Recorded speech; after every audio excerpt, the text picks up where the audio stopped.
Okay, we're to my favorite part, and that is putting the sealer on it.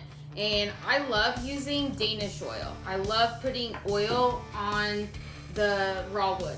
It's like one of my favorite things. So the difference between the Danish oil and a clear coat is that the oil penetrates into the wood and it just makes it like a natural, like its natural wood tone, opposed to like a clear coat that sits on top of the wood.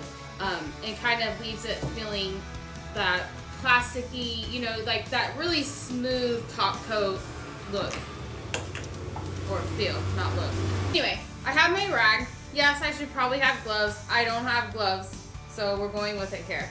And I'm just pouring some of the Danish oil on, and then watch this. This is the best part, okay? It literally makes it look so amazing. Like,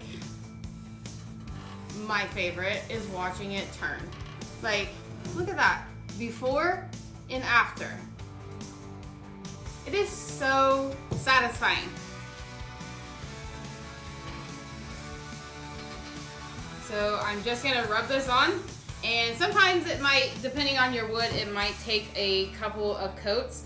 If you're working on like a flat, large surface, you can just pour it on there and rub it around, and it kind of like penetrates in deeper, so then you wouldn't have to do as many coats. But I'm not working on a large surface like that, so I'm just using a rag. And then I'm just gonna go in and watch how amazing it is.